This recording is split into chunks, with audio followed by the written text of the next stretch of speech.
The NCAA hits Jim Harbaugh with a show cause penalty for violating head coach responsibility rules. Now, if you follow me on social media, I alluded to this a little bit when I was looking back at the Louisville Cardinals case when their national championship was removed in basketball in 2011, I believe it was, or 2013, one of those two. Their national championship was removed. Rick Pitino got hit with a head coach responsibility rules issue, and that's one of the reasons. Obviously, there were much more reasons. We don't need to get into all those that was taken away from the team. The national championship was vacated. So I'm going to give my thoughts on this situation, what it means for Michigan. I'm not really going to talk about Jim Harbaugh. He's gone. Who cares? I'm just talking about Michigan and what this means for them. If we're talking about what this means for Michigan, this is great news for Michigan. This is exactly what Michigan wants. All right. I know that Michigan fans have they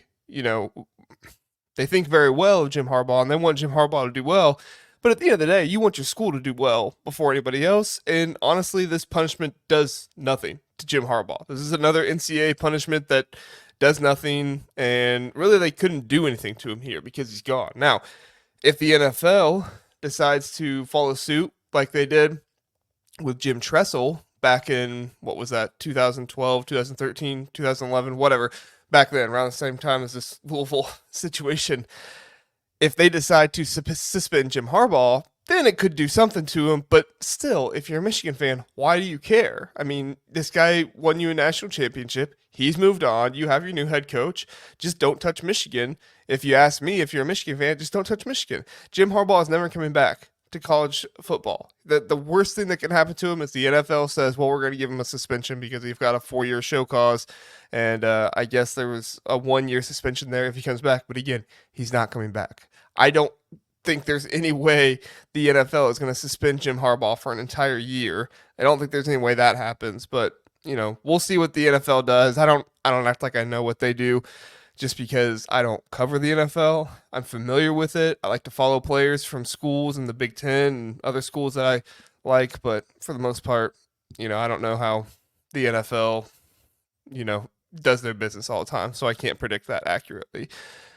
If you ask me, Michigan wants as many of these coaches that are no longer at the school punished as possible. Push all the blame on them and have Connor Stallions, Chris Partridge, Denard Robinson, all these other guys, give them all the blame. Jesse Minter, whoever it is, all those guys that had their names mentioned, give them all the blame. So that way, nothing, like I said, comes back on Michigan. And even if something does come back, like on Sharon Moore has a level 2 violation here. He's not getting a 4-year show cause. He's not getting a 1-year suspension. That's not happening.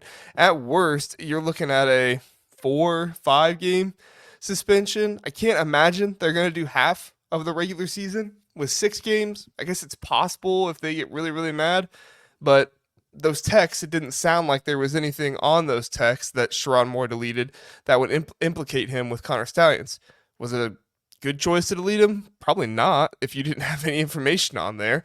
They're going to find him anyway, but it is what it is, and they eventually got the text, and it sounds like there's nothing in those texts that are really all that bad for Sharon Moore. So Sharon Moore might face some kind of suspension, but what we're looking at here is really not all that bad.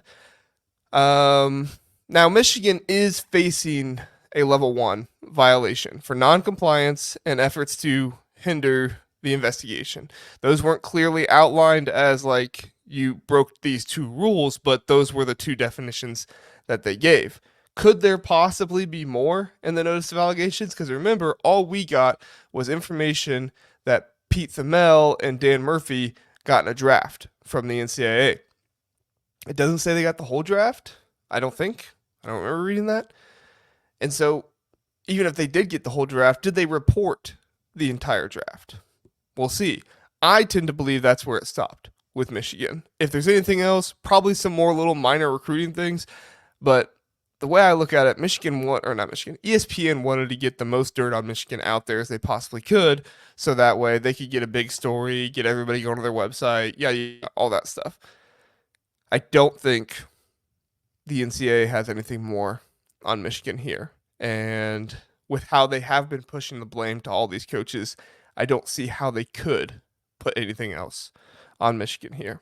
So my question naturally was, okay, a level 1 violation for a school. What does that look like? What are the punishments that could come out of that? And so I looked up the punishments for a level 2 or a level 1 violation in the NCAA bylaws, and I'm going to share them with you guys. Here they are. If you're watching on video, you can see them. Now it's level 1 and level 2. So it's possible both here. But we're going to read through these and see which ones could pertain to Michigan. Prohibition against specified competition in sports during the regular season.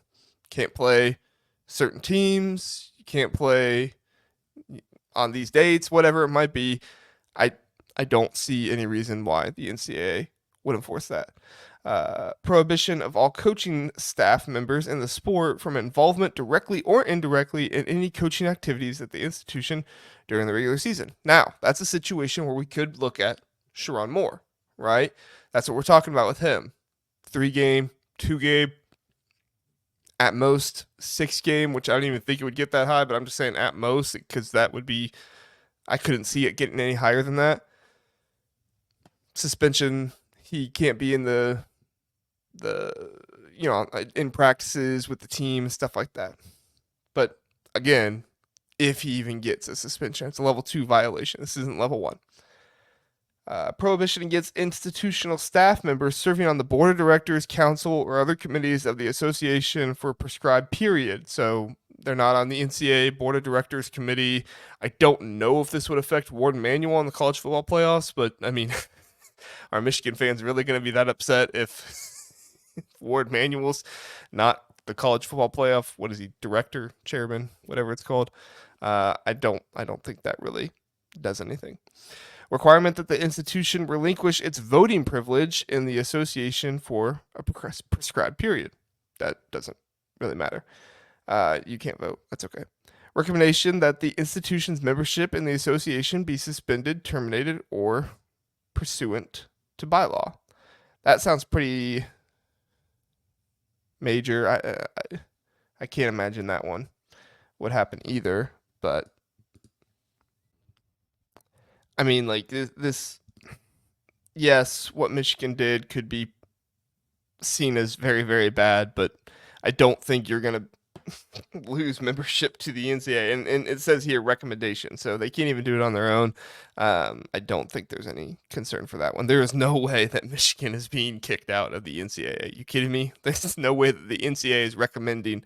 However, I did see that poster on the message board talking about how Michigan should leave the NCAA. That's an interesting thought. I would love to see what would happen if a team, I'm not saying Michigan, I'm saying if a team tried to do that, how they would try to play. I don't know, what, Canada football teams? Who knows? Public reprimand and censor.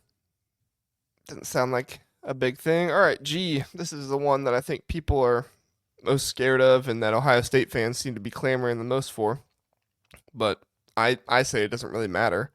Vacation of records in contest in which a student athlete competed while ineligible, including one or more of the following. Now, important distinction there. Which a student athlete competed while ineligible. All of this stuff is on the coaches.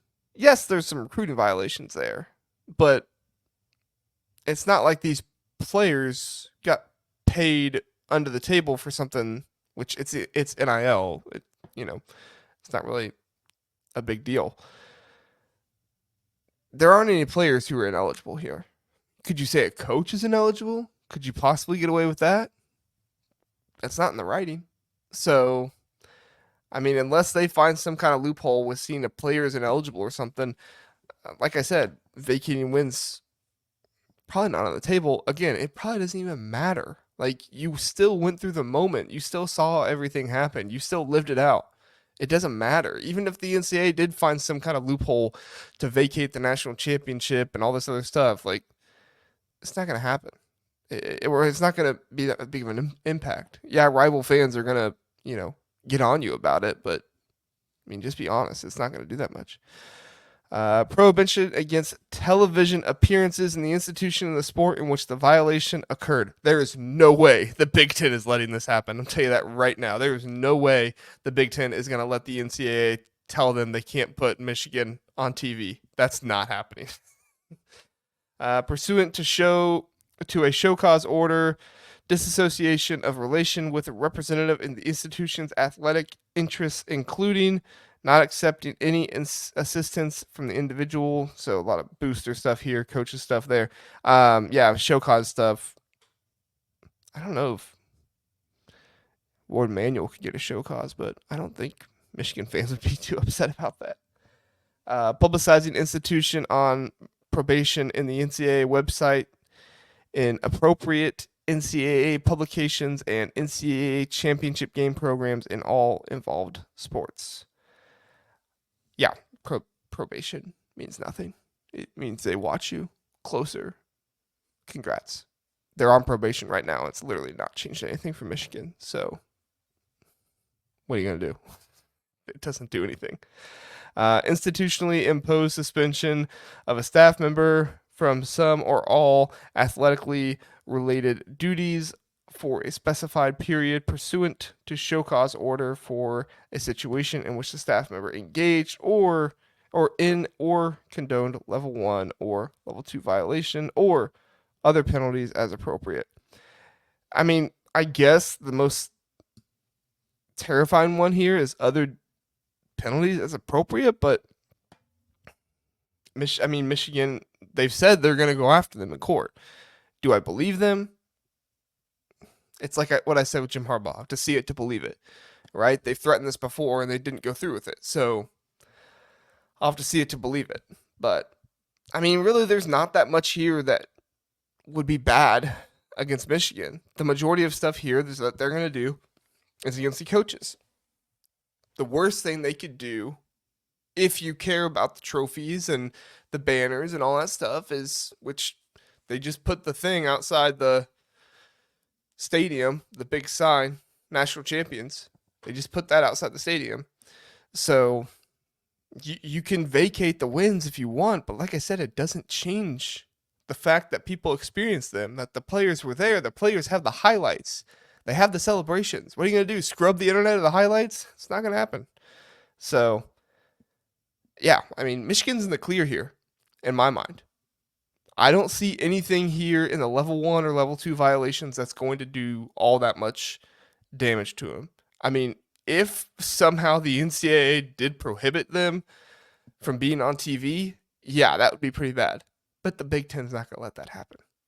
The Michigan is too much of a cash cow for the Big Ten. They're not going to let that happen. So, I mean, we'll see. Maybe there's something I'm missing here. If there's something you're noticing that I'm not, please do comment and let me know. But, I mean, if you're a Michigan fan, you're feeling pretty good at this point. Keep punishing Jim. Keep punishing Chris Partridge and Jesse Minter and Denard Robinson. Keep punishing all these people. Because guess what? It doesn't matter. It doesn't matter to them. Keep Sharon Moore clean. That's all that matters. And even if Sharon Moore does get suspended, 3 games? I mean, Jim Harbaugh was suspended 6 games last year, and they won the national championship. So, does it really matter? 12-team playoffs, so what? You lose to Texas? You can still go through and play the rest of the Big Ten and just be just fine.